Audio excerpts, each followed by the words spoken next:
Hello, you beautiful human beings, and maybe pets if you have this on autoplay for them, but I'm hoping that you're actually here because I am here with a really exciting video for you. I get asked about this all the time from the clients that I work with, from you guys watching these videos, and so much more. And that is how to ask for help when you're a teenager. Oftentimes I'm met with, why bother? They're gonna say no anyway. I'm just gonna wait until I'm 18. And I'm here to tell you, you don't have to wait to ask for help until you're 18. This strategy, it's called Dear Man. It comes from a therapy model called dialectical behavior therapy, or DBT for short. And basically what this strategy does is it helps to amplify the effectiveness of asking for and potentially getting what you want. Now, this is not a 100% guarantee, so I want you to just take a moment and manage your expectations. So you want to make sure that what you're asking for and who you're asking for it from is reasonable. So for example, if I'm wanting to sleep over for a weekend at my friend's house, but every time that I've gone over there, I've managed to get into trouble, it's probably unlikely that your parents are just going to automatically say, yeah, no problem, free pass. You want to make sure that you are building up trustworthiness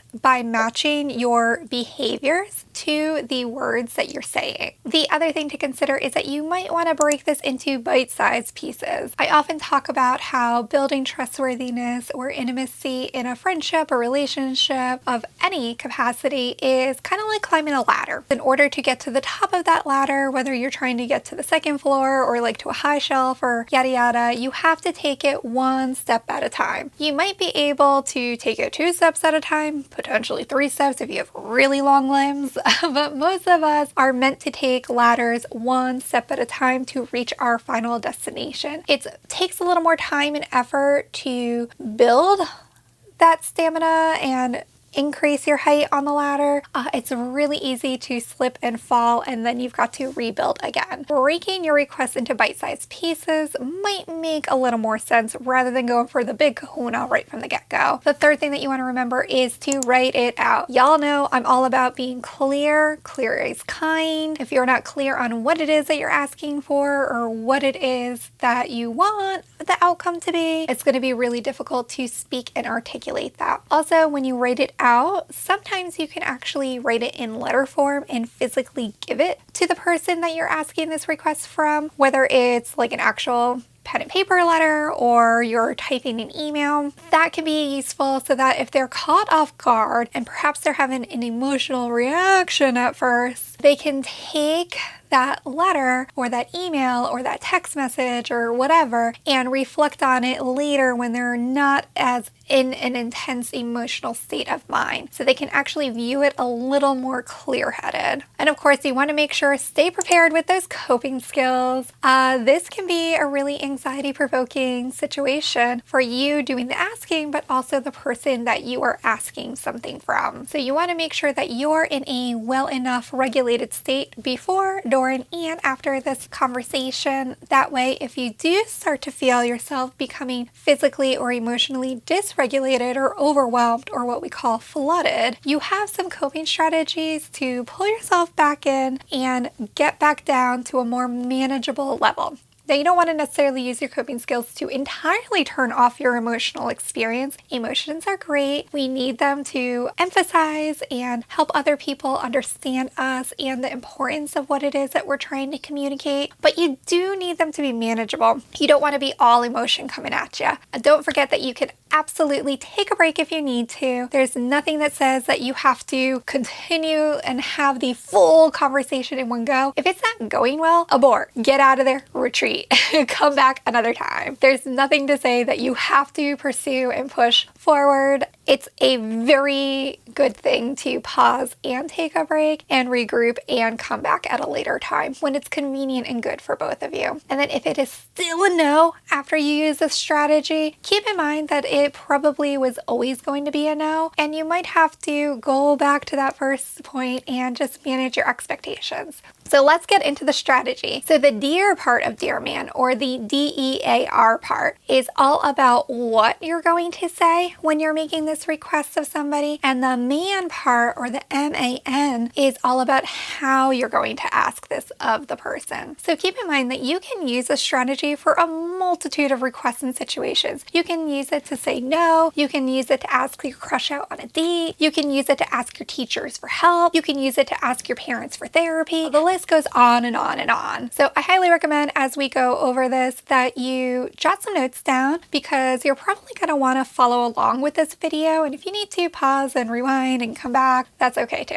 Okay, so the D stands for describe the situation. So a lot of people want to give a total background and a lot of factual information here. Facts are good, but you just want to be short, sweet, and to the point. What is the actual situation? You want to set the scene for what it is that you're about to ask for. You want to be clear, you want to be direct, you want to be kind. E stands for expressing your thoughts and opinions. This is where you start to share your own experience, and I highly recommend that you talk from an I perspective, not a you perspective. So talk about how you as an individual, or an I, are experiences the situation. How is it impacting the way you think, the way you feel, your desires, all of that. This is also an excellent time to use those I feel statements. So I feel the emotion when the situation or the behavioral description, because I think. What is the meaning or interpretation that you're putting on that situation that's making you feel that way about it? This gives a little more context and information about why this request is important to you. A is pretty simple and straightforward. You gotta ask for it. You've gotta ask for the help. You've gotta say the no. You've gotta put that request out there. Just, again, clear, direct, kind. And then R stands for rewarding the other person. Oftentimes, if we don't really know what's in it for us, we're not as apt to oblige to a request. This is the part where I see a lot of teenagers struggle and get this wrong, because this is the part where they are thinking from their own perspective about what would convince them to say yes to themselves. They've already managed that. You already know what it is that you want and what you want from the other person and why it would benefit you. Now you've got to think about it from the other person's perspective about why would them going out of their way to give you what you're asking for, this help that you're asking for, how does it benefit them?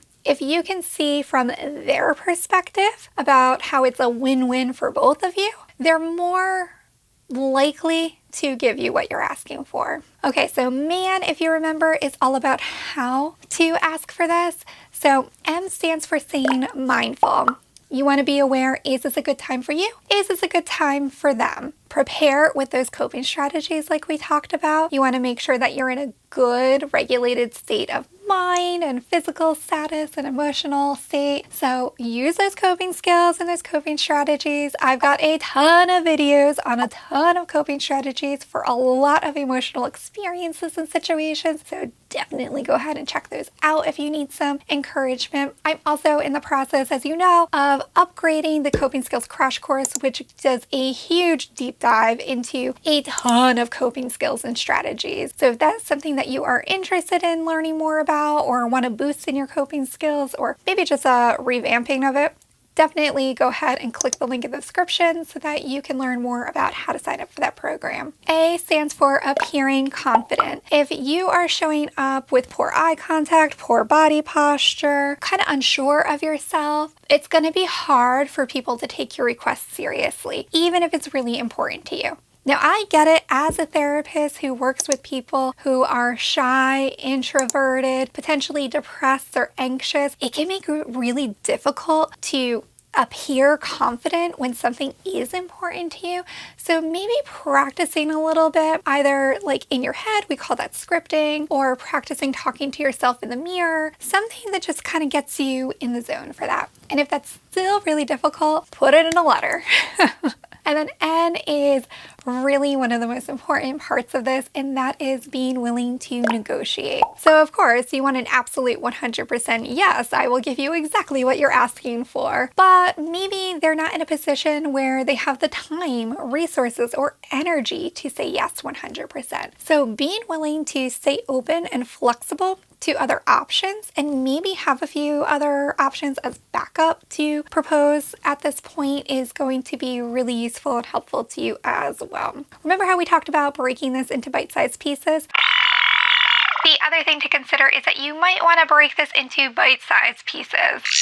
This might be a situation where, okay, like you might not be able to get everything that you're asking for, but maybe you can take a step towards getting everything that you're asking for. And if you're really getting stuck or at this like standpoint where they're saying, no, I can't do that, and you're like, please, I need you to, perhaps doing the strategy called turning the other tables can work here. And that is where you literally like sit back, you observe the situation. So you go back to describe again and you say, you know, I'm really wanting this from you. You're telling me that you can't do that. Like, what should we do here? And asking them what their thoughts are about what a happy medium might be for the two of you. So I just had a thought. Do y'all want to see Dear Man in action? I'm thinking of doing a little mini series on this. Let's start next week with how to use it to ask for a date.